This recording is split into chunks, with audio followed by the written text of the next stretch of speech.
Засульскую теперь знают под псевдонимом Лоя.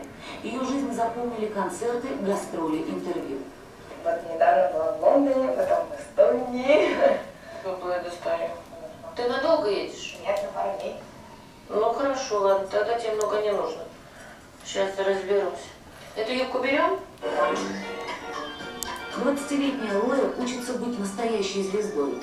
Ни на что другое времени не остается. Даже задуматься, как же теперь на нее смотрят школьные недоброжелатели. Кто-то, может быть, даже наоборот, юлит уже теперь и втискивается в ее круг, вообще не понимая, что сейчас она весит. Это было это мой, я с ней училась, там, но мы так хорошо дружили, там, Еще с вас такие, да. тут и такие будут, я уверена. Кто-то будет в шоке. Исполнится ли мечта Оли Засульской утереть носы школьным хулиганам? Я показала им то, что вот посмотри на меня, я чего-то добилась в жизни, и не просто так. Как примет Аню Головкину школа после расправы над Андрюшей Кривцовым и судом над Андреем Федорченко?